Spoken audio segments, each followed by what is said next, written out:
World-class faculty, cutting-edge labs, and immersive learning. A vibrant campus life beyond the classroom. SGT University, nurturing future leaders. 3 युगों से जल रही ये अखंड धुनी इस अजूबे को पढ़ने, समझने और जीवंत आंखों से देखने की ओर आकर्षित करती है। आज हम बात करेंगे त्रियुगी नारायण मंदिर की। उत्तराखंड की देवभूमि के रुद्रप्रयाग जिले की गोद में बसा ये मंदिर एक ऐसा मंदिर है जहां युगों पुरानी एक दिव्य प्रेम कहानी आज भी जीवंत मानी जाती है। वो पावन स्थल जहां भगवान शिव और माता पार्वती का विवाह संपन्न हुआ था। समुद्र तल से लगभग 1980 मीटर की ऊंचाई पर स्थित ये मंदिर सिर्फ एक तीर्थ नहीं, बल्कि उस दिव्य घटना का साक्षात गवाह है जिसके पुरोहित स्वयं सृष्टि के रचयिता ब्रह्मा जी थे। और माना जाता है कि इस पावन विवाह की रस्में यानी शिव और पार्वती के कन्यादान की रस्में भगवान विष्णु ने निभाई थी। इसीलिए इसका नाम है त्रे यानी कि 3, युगी यानी कि युग और नारायण यानी कि विष्णु। त्रियुगी नारायण अर्थ है 3 युगों वाले विष्णु। शास्त्रों के अनुसार यह मंदिर भगवान शिव और मां पार्वती के विवाह काल से ही यहाँ विराजमान है और 3 युगों का यह मंदिर साक्षी रहा है। समय समय पर कई राजाओं, रानियों, संतों ने इसका पुनर्निर्माण और जीर्णोद्धार करवाया है। 8वीं शताब्दी में जगत गुरु आदि शंकराचार्य ने भी इसका जीर्णोद्धार करवाया था। अब बात करते हैं कि इस मंदिर की पौराणिक कथा क्या है। स्कंद पुराण के साथ साथ कई अन्य हिंदू धर्म ग्रंथों में इस मंदिर और शिव पार्वती के विवाह की कथा दोनों का उल्लेख मिलता है। यह मंदिर विष्णु पुराण और शिव पुराण दोनों में पाई जाने वाली महत्वपूर्ण कथाओं से जुड़ा हुआ है।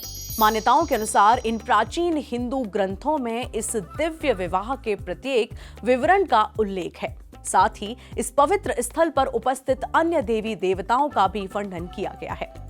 हिंदू पौराणिक कथाओं के अनुसार यह कहानी सतयुग की है। माता सती के आत्मदाह के बाद जब उन्होंने पर्वतराज हिमावत के घर पार्वती के रूप में पुनर्जन्म लिया तो उन्होंने भगवान शिव को पति के रूप में पाने के लिए घोर तपस्या की।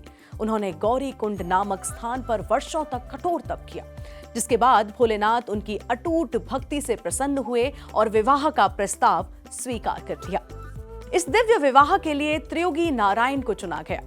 इस विवाह में भगवान विष्णु ने माता पार्वती के भाई की भूमिका निभाई और सभी रीति रिवाज पूरे किए, जबकि भगवान ब्रह्मा स्वयं पुरोहित बने। इस मंदिर की खास बात यह है कि इस ब्रह्मांड के पवित्र विवाह के अवशेष आज भी वहां जीवंत हैं। उन्होंने जिस पवित्र अग्नि कुंड को प्रज्वलित कर विवाह संपन्न कराया, वो अखंड धुनी आज भी मंदिर के बाहर प्रज्वलित है। यानी कि जिस पवित्र धुनी के चारों ओर महादेव और माता पार्वती ने फेरे लिए, वो धुनी मान्यता है कि यह ज्वाला 3 युगों से निरंतर यहाँ चल रही है।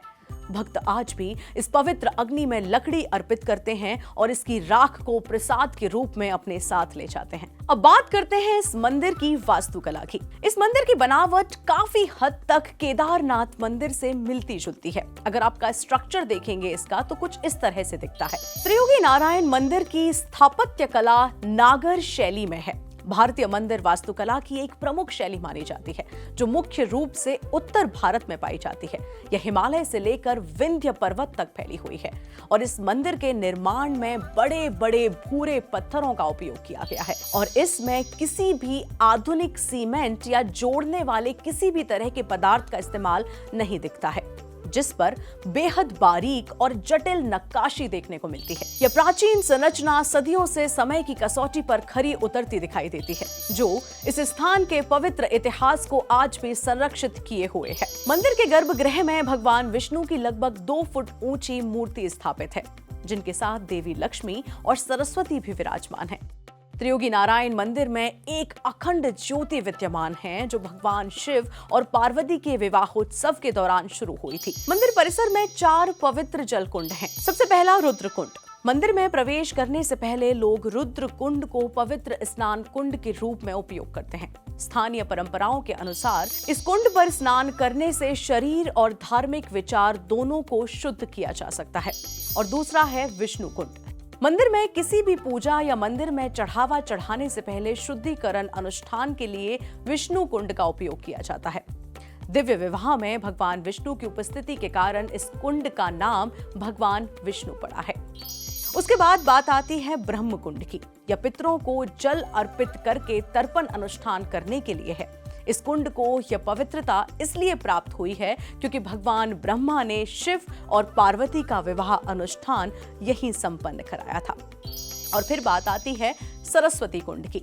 यह नाम देवी सरस्वती के नाम पर पड़ा है, जो बुद्धि और ज्ञान का प्रतीक है। लोग मानते हैं कि इस कुंड के जल को आध्यात्मिक स्पष्टता और समझ प्रदान करने की क्षमता ये रखता है। आप देख रहे थे दैनिक जागरण एक्सप्लेनर। मैं हूं आपके साथ में सुरभि लवानिया। आज हमने बात करी त्रियोगी नारायण मंदिर की। अगर आप चाहते हैं कि हम पूरे देश या कहीं से भी किसी मंदिर के बारे में आपसे बात करें तो आप कमेंट सेक्शन में हमें बता सकते हैं।